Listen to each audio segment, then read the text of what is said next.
savez, je voudrais d'abord saluer les populations de Mopti et de toutes les régions du centre pour leur courage, leur résilience et leur engagement. J'ai donné beaucoup d'interviews dehors ces derniers moments. Je prends toujours l'insécurité comme étant la cause principale des problèmes que les Maliens vivent aujourd'hui. Ne parlons pas de son histoire, c'est connu de tout le monde. On a un problème qu'il faut résoudre.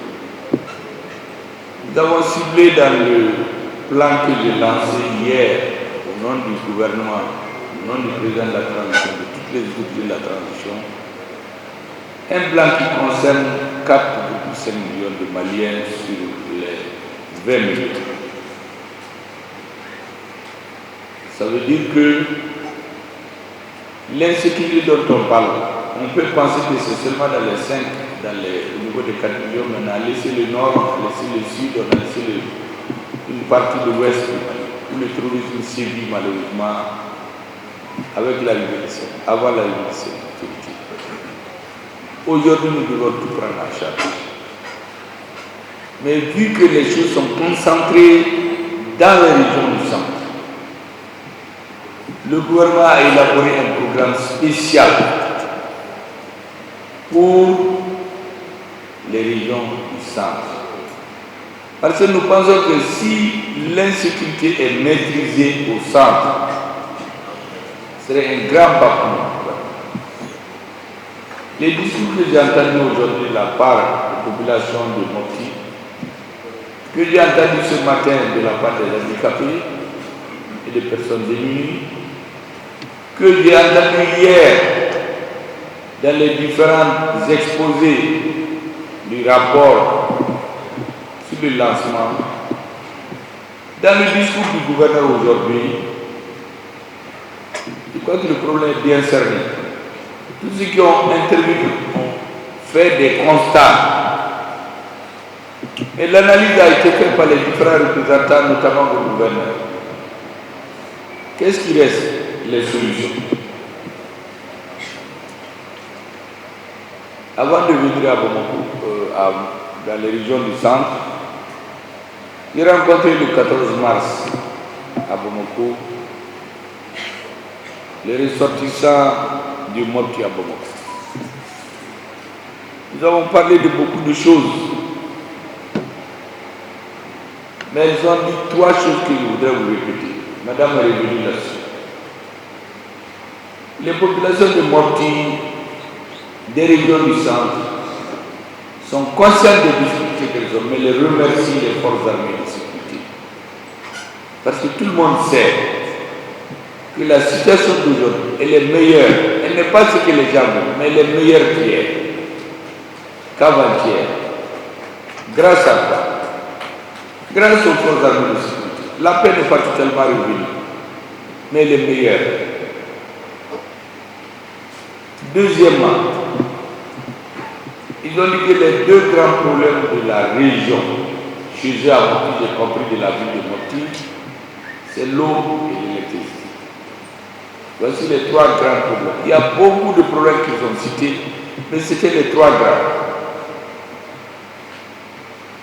Maintenant, depuis qu'on est venu ici hier, on a discuté avec le gouverneur, on a écouté son intervention, les interventions des uns et des autres. Je crois que vous allez constater que dans la salle, il y a beaucoup de conseillers qui nous accompagnent et beaucoup de ministres. Ils sont là pour chercher les solutions à vos problèmes. Nous suivons la voie tracée par le président de la transition. Les ministres et les conseillers ont mission de réaliser, donc de donner des réponses concrètes aux problèmes que vous avez posés. Vous avez fait les constats, le gouverneur a fait l'analyse, il faut maintenant des solutions. Ces solutions, c'est pour trouver les solutions que le gouvernement a en place. Et tous ceux qui sont là, tous les ministres qui nous accompagnent, tous les conseillers, c'est pour justement venir vous écouter. Vous savez, formellement, la mission est venue dans les régions du centre pour lancer le plan de stabilisation des régions du centre. C'est ça la mission officielle. Mais nous savons très bien que ça pouvait être fait par le président, par le secrétaire permanent. Et pour rehausser le niveau et montrer toute l'importance de ce programme pour les populations des centres et pour les partenaires de développement, le président a pris lui-même en main cette question. Et il nous a demandé de venir auprès de vous. On est dans la grande ville, comme on dit, chez Soulbaba, pour vraiment dire deux à trois choses, en plus du lancement. La première des choses, c'est de vous apporter son soutien et vous dire que le gouvernement du Mali, lui-même, toutes les autorités de la transition sont entièrement dédiées à la résolution des problèmes des Maliens, parmi lesquels vous occupez une place de choix. Ça, c'est son premier message. Le deuxième, c'est de venir vous écouter. On ne veut pas seulement vous parler, on veut vous entendre aussi. Donc on se parle. Le gouvernement veut parler avec la population. Et il a parlé aujourd'hui. Depuis Camara dans son intervention, il a fini par une dictature qui a fait tout le monde. Il est dans son rôle, c'est un bon griot. Jusqu'à l'analyse du gouverneur, jusqu'au constat que vous avez fait, jusqu'aux prises de notes que tous les ministres font, d'autres en mémoire, les conseillers font, vous voyez même le premier ministre note. C'est pour vérifier la fidélité du rapport qui va nous être présenté, parce qu'au sortir d'ici, tout ce que vous avez dit sera mentionné, Inch'Allah, dès le mercredi prochain, sera présenté au président de la transition. Et comme je vous ai dit, tout ce qui ne sera pas fait pendant la transition, ce serait seulement faute de moyens, ce n'est pas faute de volonté.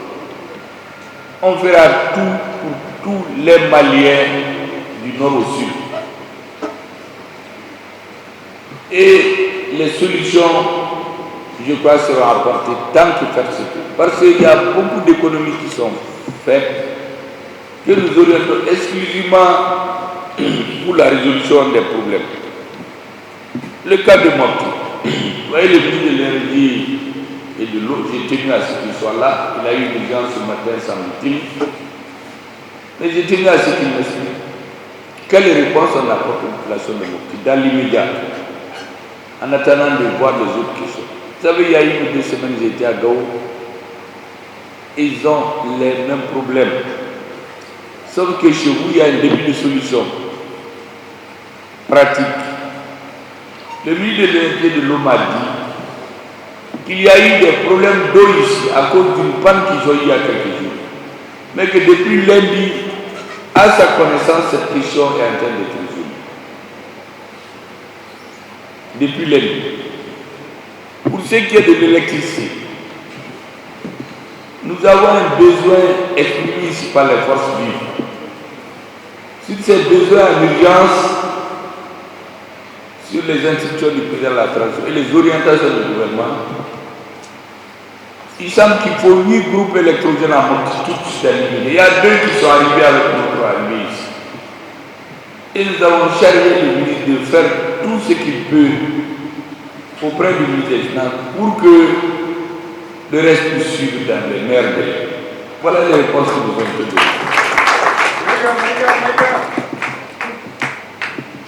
Nous avons aussi les salutations de toutes les autorités de la transition. Il y a des membres du Conseil national de transition qui ici considérer que le président du Conseil national de transition, le colonel Malik Diack, aussi a envoyé ses émissaires pour vous écouter.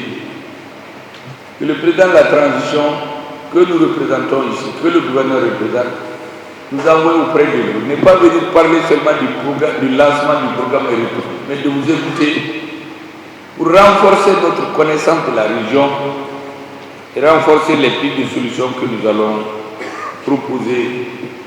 Parce que nous savons que cette transition, elle tient parce que les populations sont avec elle. Elle tient parce que les populations, malgré l'insécurité, se sont réunies pour tenir les assises nationales de la refondation, qui ont fixé le cap pour tous les gouvernements dans les prochaines années. Le gouvernement a résisté à l'embargo. Pourquoi? Parce que vous avez serré votre ceinture. Il y en a qui n'ont pas mangé. Mais les Maliens ont dit, nous ne changerons notre fierté, notre dignité, notre indépendance, notre souveraineté contre rien. Nous sommes très reconnaissants. Les grands économistes, les grands politologues avaient prévu dans le monde qu'en une semaine et demie, le Mali va se compter. Les Maliens ont dit non. Ils ont démontré à la face du monde qu'on ne peut pas marcher sur eux. Et c'est pour cela que le président a édicté parmi les exigences numéro 1 le respect de la souveraineté des Maliens. Kauka Bonya, Kasigi Auma, Dambé, Noria, Kasigi Auma. Tout le reste vient après. Il y a des pays qui sont très riches et les populations sont plus pauvres que chez nous. Il y a des pays qui sont très riches, il n'y a pas de route, il n'y a pas d'électricité chez eux. Pourquoi? Ils ont leur raison, mais nous avons décidé, on ne le change contre rien. Mais ça ne peut pas réussir sans les populations. Le gouvernement peut parler, le Premier ministre peut orienter les gens, mais si la population ne suit pas, ça ne marchera pas. C'est pour ça que quelqu'un a dit dans une réunion, il dit, mais les Maliens là, on leur a donné 1 mois et demi, et 1 semaine et demie. Mais ils sont là depuis 6 mois. Quel est leur secret?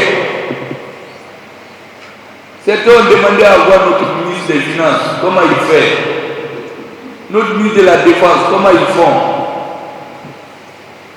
J'ai blagué avec eux en disant, quand vous les verrez, vous prenez une photo avec eux, mais n'expliquez pas comment nous faisons.